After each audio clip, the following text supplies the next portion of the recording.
So today we're doing a matrix mold, also known as a case mold. I'm using fiberglass cloth. I actually use matte for the piece itself, but with the fiberglass cloth, you're going to cut it up into strips about the size of your hand. If you feel comfortable, you can do a bit bigger. If you're newer, start a little bit smaller. You'll cut against the grind rather than with the grind, just to kind of prevent fraying a bit. So you'll cut it diagonally against the grind rather than with the grind. Definitely kind of keeps it a little bit nicer. So today we're going to be using Bondo resin, which is Bondo with its kicker, as well as resin with its kicker mixed together. Bondo is very thick, where resin is very runny, so mixing the two you can kind of get an in-between consistency, so you get a nice, good, even thick layer as your first layer against the silicone, which is going to help when you pour silicone keep it a lot nicer. So you'll mix the kicker in with the Bondo, and then you will add the resin and kind of dilute it down to the consistency you want and add the kicker. You will add that over your whole entire piece, the clay and that metal ship or flange. That's where you're going to drill and bolt the piece together, hold the two sides of the mold together so that you have something to hold your silicone there, and then your piece you're going to cast on the inside of the silicone. Where the clay is where the silicone is going to be. So you're going to cover the entire piece as well as the metal flange. Again, I actually added a little bit too much kicker, so it set too fast. I had to mix some more. It does happen from time to time. So here I'm actually this is Steve Wang. Okay, everybody, hold on. Let me just stop for 1 second and say this is fucking awesome. This is Steve Wang. He made and directed the Guyver, as well as he worked on Gremlins 2, Underworld, the Predator suit, the Nightmare Batman, and the Batman vs Superman. Just so many different movies. I'm going to put his IMDb link below, so definitely check him out. Just amazing opportunity to be able to work for him and his shop. So I just had to stop and say, what the fuck? How awesome.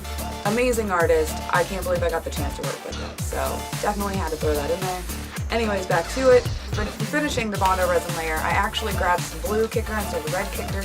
Red kicker and blue kicker are exactly the same. It's for the Bondo. It was just kind of fun. It helped for right and left side. And then I continued to just make sure that I went over the whole area and I didn't miss any spots. So you'll walk away 15-20 minutes, maybe 30, and reset up after the Bondo resin is fully set. And you'll set up your area. You'll take fiberglass resin and mix it with Cabasol to thicken it up.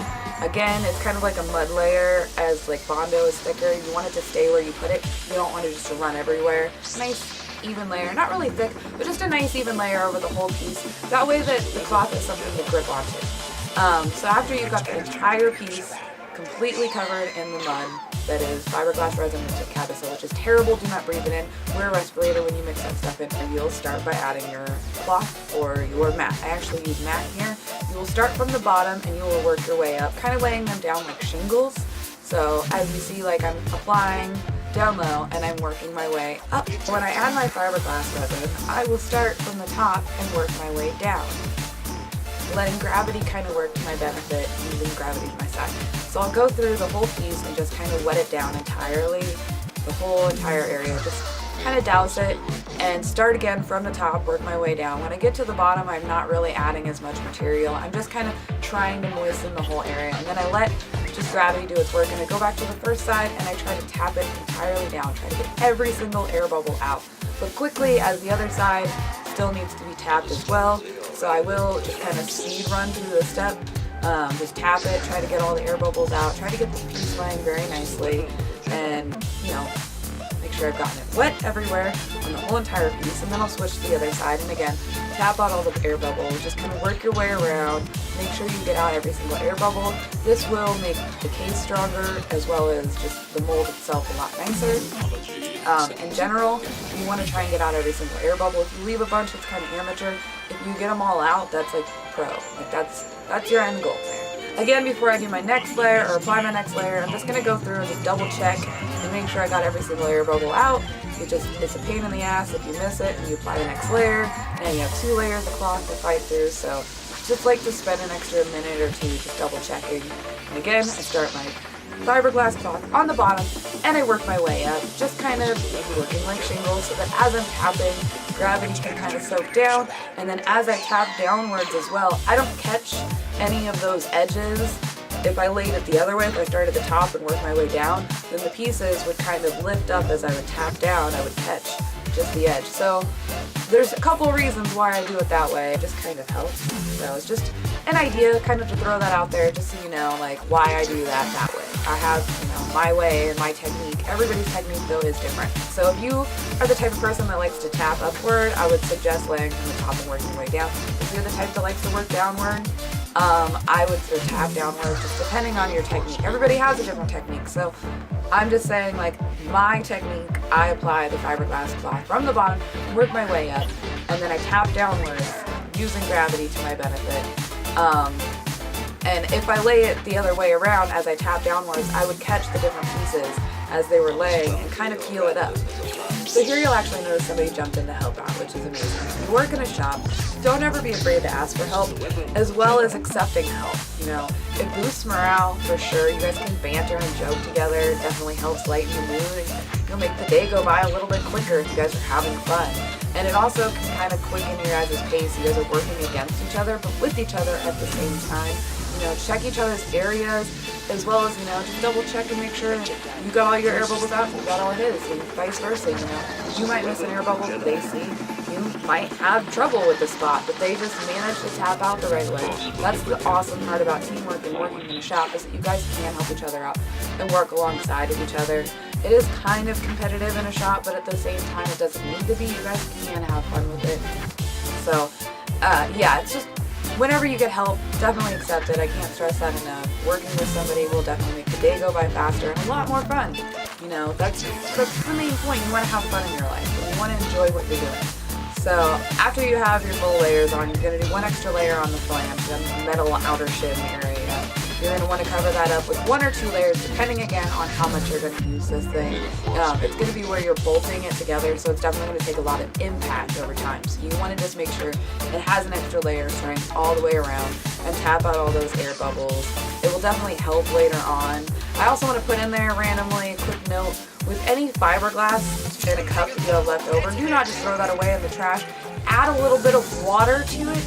Just a little bit, you know, it will prevent it from catching on fire. Fiberglass can catch on fire with the kicker in it. It can get so hot it will start a trash can on fire. So if you add a little bit of water in there, that will help prevent that. Definitely, just an FYI. From the beginning, I started out by cutting up cloth. I actually use a mat here. It comes in like a roll and you'll rip pieces off. You've only done a few molds, go with smaller pieces. If you've done a bunch of molds, you can use bigger pieces. It's up to the person's discretion, and every shop is different too. When you rip off the pieces, you'll just kind of do a little shimmy. You're gonna clean up, make sure to clean up all the cloth and mat off the floor, deal with the resin. I actually take a pair of scissors here and trim off the excess just while it's still wet and kind of like soft. It'll just kind of make it nicer, but you will go through with a saw of some kind and cut that down nicely once it's all completely set hard. Then I clean the scissors off with acetone. Definitely helps. Do not leave messy scissors, and you don't want to ruin a pair of scissors every single time you do it. So I would suggest cleaning your scissors off, or whatever tools that you use, with acetone when you're finished, as well as your skin if you get it on there. Thank you guys for watching. I hope that you enjoyed, maybe even learned something. If you liked it, hit that like button. If you want to see more, subscribe. I'll be uploading more content here soon. Lots of different new ideas are coming up. Definitely want to keep this going and just see what I can do, and it's a lot of fun. A lot of work, as I do everything myself, so, you know, take it easy on me. Yeah! Bye! Bye! Bye!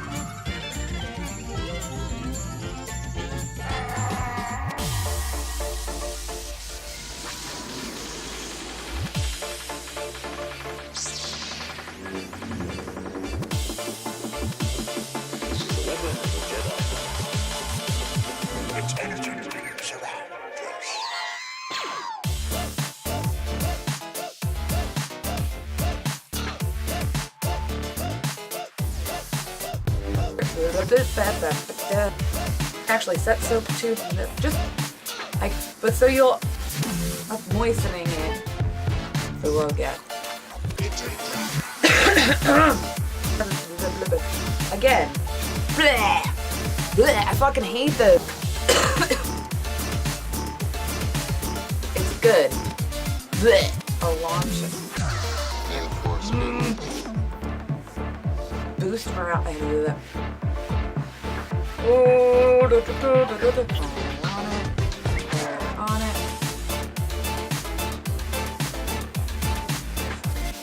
Okay. Why do I fucking hate it? Let's just fucking talk about stupid shit and piece it together. I don't even care. Help from friends, help from a friend, help from a friend. Get more.